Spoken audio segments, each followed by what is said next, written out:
অনুরাগের ছোঁয়া ধারাবাহিকের আজকের মহাপর্বে আমরা দেখতে পাই রূপা রুডিকে খুন করে এবং সেখানে উপস্থিত হয় দীপা এবং দীপা রূপাকে বলে, তুই খুন করিসনি, খুন করেছি আমি, বলে নিজের কাঁধে সব দোষটি নিয়ে নিতে চায়। এই বলে দীপা ফুলদানিতে নিজের ফিঙ্গারপ্রিন্ট বসায় এবং বলে, আমি এখন পুলিশের কাছে ফোন দিচ্ছি এবং সেখানে ফোন দিয়ে আমি সকল স্বীকারোক্তি দেব।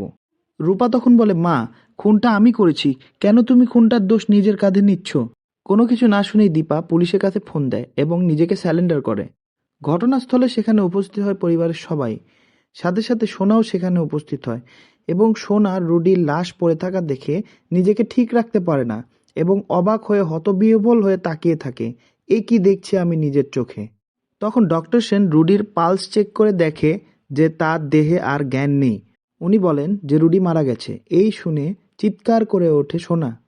রূপা তখন বলে, রুডি একটি নোংরা ছেলে, রুডির মৃত্যুই কাম্য ছিল, আমি রুডিকে মেরেছি এবং সেন বংশকে রুডির পাপের হাত থেকে রক্ষা করেছি, সোনার জীবন থেকে এই কলঙ্ককে আমি হটিয়ে নিয়েছি।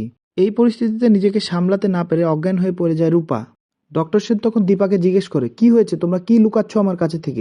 অন্যদিকে সোনা কান্নাকাটি করতে থাকে এবং ডক্টর সেন আবারও জিজ্ঞেস করে, কি হয়েছে, কিছু একটা হয়েছে যেটা আমি জানি না, তোমরা সবকিছু আমাকে সত্যি সত্যি খুলে বলো। তখন সোনা চিৎকার করে ওঠে, কি আর হবে, কি আর হবে, আমার স্বামী মারা গেছে, আমি বিধবা হয়ে গেছি, কি দোষ করেছিল রুডি? রুডি তো সবকিছু মেনেই নিয়েছিল, রুডি তো তার দাদার কুকর্ম ফাঁস করেই ফেলেছিল, তারপরেও আমার নিষ্পাপ স্বামীটিকে এভাবে কেন মারা হলো? কেন? জবাব দাও। তোমার মতন মা যেন কেউ না পায়, আমার শত্রুও যেন তোমার মতন মা না পায়। এই বলে চিৎকার করে ওঠে সোনা। অন্যদিকে রূপা অজ্ঞান হয়ে থাকে এবং রুডির লাশ ওখানে পড়ে থাকে। তখন সোনা বলে, রূপার দিকে তাকিয়ে কি লাভ, আমার বর এখানে মরে পড়ে আছে, তোমরা ওদিকে কেন খেয়াল করছো? ওরা আমার জীবনটা শেষ করে ফেললো। ডক্টর সেন তখন চরম রাগান্বিত হয়ে দীপাকে জিজ্ঞেস করে, কি হয়েছে, তুমি আমাকে সাপ সাপ বলো, যদি তুমি আমাকে না বলো তাহলে আমি কিন্তু এ শেষ দেখে ছাড়বো। তখন দীপা বলে, এটাই একমাত্র সত্য, আমি রুডিকে খুন করেছি, এর উপর কোনো বড় সত্য নেই। অন্যদিকে রূপা মনে মনে ভাবতে থাকে তার সাথে রুডি নোংরামি করতে এসেছিল, সেই সিনগুলো তার ভিতরে মনে হতে থাকে। ইতিমধ্যে পুলিশ অফিসার তার দলবল নিয়ে সেখানে উপস্থিত হয় এবং বলে ওঠে, এটা তো দেখছি মার্ডার হয়েছে। রুডির নিথর দেহ সেখানে পড়ে থাকে এবং সেনবাড়ির সকলেই আতঙ্কিত হয়ে পুলিশের দিকে তাকিয়ে থাকে। পুলিশ তখন জেরা করে রূপাকে বলে, কি হয়েছে ভালো করে খুলে বলুন তো। দীপা তখন পুলিশ অফিসারকে বলে, আমি খুন করেছি, আমি আপনাকে ফোন দিয়েছিলাম এবং আমাকেই আপনি নিয়ে যান এখান থেকে। পুলিশ অফিসার তখন আসামি দীপাকে নিয়ে যায়। ইতোমধ্যে জ্ঞান ফিরে রূপার জ্ঞান ফিরাতে সোনা রূপার দিকে চিৎকার করে আসে, তুই আর তোর মা মিলে আমার বরের সাথে কি করেছিস, কি দোষ ছিল আমার বরের? এই বলে নিজের শাখা নিজে বাড়ি মেরে ভাঙার চেষ্টা করে এবং জোরে জোরে চিৎকার করে কান্নাকাটি শুরু করে দেয়। রূপার মনের অবস্থা খুব খারাপ থাকে এবং সে এই পরিস্থিতিগুলো দেখে অত্যাধিক ভয় পেয়ে যায়। অন্যদিকে দীপাকে গিয়ে লকআপে ভরে পুলিশ অফিসার এবং লকআপে ভরে তাকে জিজ্ঞেস করে, কেন আপনি এই খুনটি করলেন? কেন? মেয়েরা তো মায়ের জাত, আর আপনি আপনার জামাইবাবুকে কেন খুন করে বসলেন? কি কারণে খুন করে বসলেন? আপনাকে জবাব দিতেই হবে।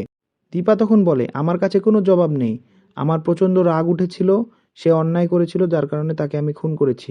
অন্যদিকে সোনা নিজের ভারসাম্য হারিয়ে ফেলে এবং সবার কাছে চিৎকার করতে করতে ঘর থেকে চলে যায়। সবাই সোনাকে বোঝানোর চেষ্টা করে কিন্তু সোনা কারো বুঝ নেয় না। রূপা সুস্থ হওয়াতে রূপার বাবা রূপাকে বোঝানোর চেষ্টা করে যে সোনার মানসিক ভারসাম্য ঠিক নেই এবং রূপা তা বুঝতে পারে। ডক্টর সেন তখন দীপার সাথে দেখা করতে চায় এবং জানতে চায় যে এর মধ্যে কোনো না কোনো একটা রহস্য আছে। এই বলে সে পুলিশ অফিসারের কাছে যায় থানাতে।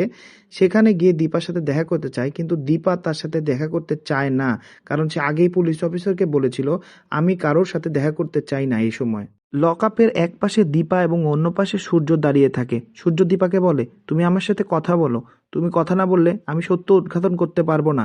দীপা তখন পুলিশ অফিসারকে বলে, ইনাকে এখান থেকে যেতে বলুন, আমি কারোর সাথে কথা বলতে চাই না। ডক্টর সেন সেখান থেকে চলে যায় এবং দীপা অন্যদিক হয়ে কান্নাকাটি করতে শুরু করে। দীপা তার মেয়েদের ছোটবেলার কথা মনে করে এবং গুনগুন করে গান গাইতে শুরু করে। পুলিশ অফিসার তখন রেগে দীপার দিকে এসে বলে যে, আপনি মাত্র একটা খুন করে এখানে এসেছেন আর আপনি গান গাইছেন, মানে আপনার মাথা ঠিক আছে তো? তখন দীপা পুলিশ অফিসারকে বলে, কেন লকআপে বসে কি গান গাওয়া যাবে না? আর গান গাওয়ার জন্য যদি আমাকে আলাদা করে শাস্তি দেওয়া হয় তাহলে সে শাস্তিটাও আমি মাথা পেতে নেব। পুলিশ অফিসার তখন দীপাকে বলে, বড্ড তর্ক করেন আপনি, আপনার মতন বেয়াদব মানুষ আমি দেখিনি। তো প্রয়োজন হলে আমি আপনাকে যেভাবে হোক ফাঁসাবো, দরকার পড়লে আমি কোর্টে গিয়ে আপনার নামে সাক্ষী দেব, আমি সেখানে আপনার ফিঙ্গারপ্রিন্ট পেয়েছি। দীপা তখন বলে, আমি নিজেই বলেছি আমি খুন করেছি, আপনার সাক্ষী দেওয়া বা না দেওয়া তাতে কিছু আমার আসে যায় না। এবং দুঃখ ভারাক্রান্ত মন নিয়ে দীপা লকআপে বসে থাকে এবং অনেক কথা ভাবতে থাকে। এই অবস্থাতে আজকের পর্ব শেষ হয়। তো বন্ধুরা, রুডিকে খুন করার দায়ে দীপার কি সারা জীবন জেলে কাটাতে হবে, নাকি দীপার ফাঁসি হয়ে যাবে? তোমাদের কি মনে হয়? কমেন্ট করে জানিও কিন্তু।